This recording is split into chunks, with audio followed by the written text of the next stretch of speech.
Olá, como vai? Tudo bem? Meu nome é Ricardo Reis, sou advogado em Brasília e trago hoje mais um vídeo para você que está sendo cobrado e quer avaliar se você deve pagar ou não aquela dívida. Preste muito bem atenção nesse vídeo, que nesse vídeo eu trago 3 pontos muito importantes que você deve observar para que você avalie se você deve pagar ou não essa dívida. E além disso tem um 4º ponto, tem um bônus para você que quer depois voltar a ter crédito. Se você somente quer pagar a sua dívida, assista os 3 primeiros pontos para não pagar mal, porque quem paga mal paga 2 vezes. E se você quer restabelecer o seu crédito, assista ao 4º e último ponto. Então vamos lá. O primeiro ponto que você tem que observar é o seguinte: você deve pagar para a pessoa certa. Você deve achar um absurdo eu falando isso, não é verdade? O cara pagou para a pessoa errada, mas isso acontece aos montes, amigo. Todo dia tem gente aqui entrando aqui no escritório sabendo se tem como reaver o dinheiro porque pagou para a pessoa errada. Então preste muito bem atenção nesse ponto. Se você deve para mim, meu querido, você tem que pagar para mim. Não procure nenhum intermediário, SPC, Serasa, Boa Vista, Acordo Certo, ou o advogado da pessoa, ou o cobrador. Procure diretamente o credor e converse com ele. Ele vai ser receptivo, ele vai conversar com você e vai querer receber aquilo ali, amigo. Ninguém vai te tratar mal você querendo pagar, não precisa ter medo. Vá lá e leve a sua proposta. Porque quando você paga para a pessoa errada, você paga 2 vezes. Quem paga mal, paga 2 vezes. E olha só, e o que mais acontece é o seguinte: a pessoa que está sendo cobrada, geralmente ela é cobrada por uma empresa que diz que comprou a sua dívida. Então veja só, é certo essa coisa de comprar a dívida? É lícito isso? Sim, esse negócio é legal, é previsto em lei. Mas veja só, esse negócio ele é feito por escrito. Essa cessão daquele direito para outra pessoa ele é feito por escrito. Então exija sempre um documento que prove que ele comprou aquela dívida, que ele é o cessionário. Porque quem paga mal, paga 2 vezes. E veja bem, tem uma dúvida que é muito comum. A pessoa sempre me pergunta: doutor, se ele comprou a dívida, o prazo de prescrição zerou?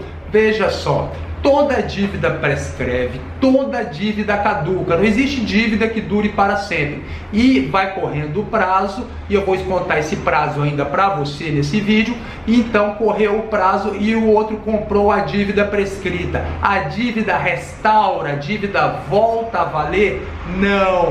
Não existe nada no ordenamento jurídico do Brasil que consiga fazer uma dívida ganhar validade novamente. Se ela prescreveu, prescreveu, e quem comprou, comprou dívida prescrita. E se você quer saber mais sobre a prescrição, preste muito bem atenção nesse segundo ponto.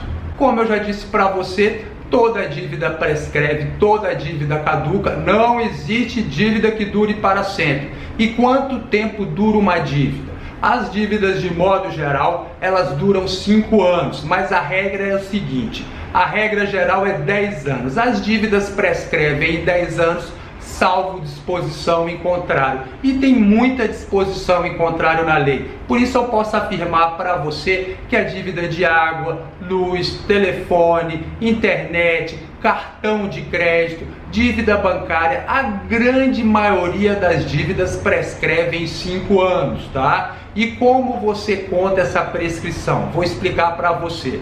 Tem aqui o prazo de 5 anos, certo?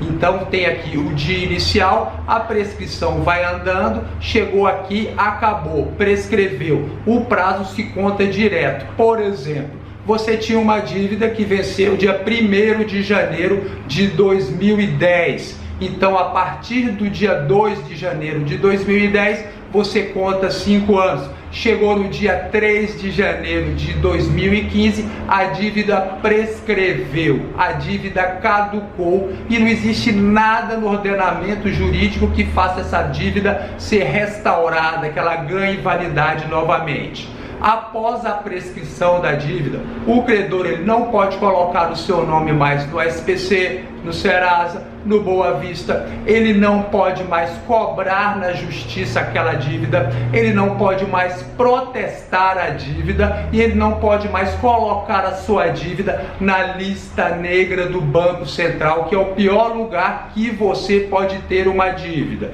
Então isso é muito importante que você preste muita atenção. E veja só mais uma dica para você. Se você paga uma dívida prescrita, você pagou bem e não tem como reaver esse dinheiro, tá certo? E se você fez um acordo de uma dívida prescrita, esse acordo ele tem validade e você vai ter que cumprir esse acordo. Então preste muita atenção antes de fazer qualquer tipo de acordo. Eu não recomendo que ninguém faça acordo. Recomendo que você pague suas dívidas e pague à vista. Junte dinheiro, vai lá e pague essa dívida. Porque quando você faz o acordo, amigo, se você não tem certeza que você irá cumprir ele, você vai arrumar um problema muito grande na sua vida. O problema também arruma quem não observa esse terceiro ponto, que é muito simples. O terceiro ponto da nossa listinha é o quê? Pegue recibo. Coisa simples, amigo, mas ninguém pega recibo. Tem gente entrando aqui falando: doutor, eu paguei a dívida e agora estou sendo cobrado novamente e eu não tenho recibo, eu não peguei o recibo, ele não me deu o recibo. Veja só, quando você paga qualquer coisa que seja, você tem o direito está na lei, no Código Civil, que você tem direito ao recibo, a pegar o recibo. Então pegue o recibo e pegue também um documento claro dizendo que o credor vai tirar o seu nome da lista negra do Banco Central. Se você quer voltar a ter crédito, amigo, veja agora esse quarto ponto que é muito importante. Então você foi lá, pagou a sua dívida e agora o que você tem que fazer? Agora você tem que fazer um check-up para saber se seu CPF está jóia para você poder voltar a consumir. Você tem que olhar aonde? Você tem que olhar no SPC, que é o maior banco de dados restritivo de consumo. Você tem que olhar no protesto. É muito simples olhar o protesto. Você olha ali pela internet sem nenhum problema para saber se está legal no protesto, porque o credor olha também na hora de te dar um crédito. E você deve olhar também a lista negra do Banco Central, que é o pior lugar onde o seu nome pode estar. Porque todo banco, na hora de fazer um financiamento, na hora de te dar um cartão de crédito, ele vai olhar a lista negra do Banco Central. Nem todos os bancos consultam o Serasa. O Serasa é muito consultado pelo comércio em geral, pelo varejo, mas os bancos consultam a lista negra do Banco Central e você tem que consultar também para saber se seu nome está legal. Se você não tem a menor ideia do que eu estou falando, eu vou deixar um vídeo aqui para você. Clique aqui, assista o meu vídeo e aprenda a consultar a lista negra do Banco Central. Isso é importante para o seu crédito. E não deixe de se inscrever no canal clicando aqui nesse botãozinho aqui do meu lado. Eu agradeço muito a sua atenção e fique com Deus.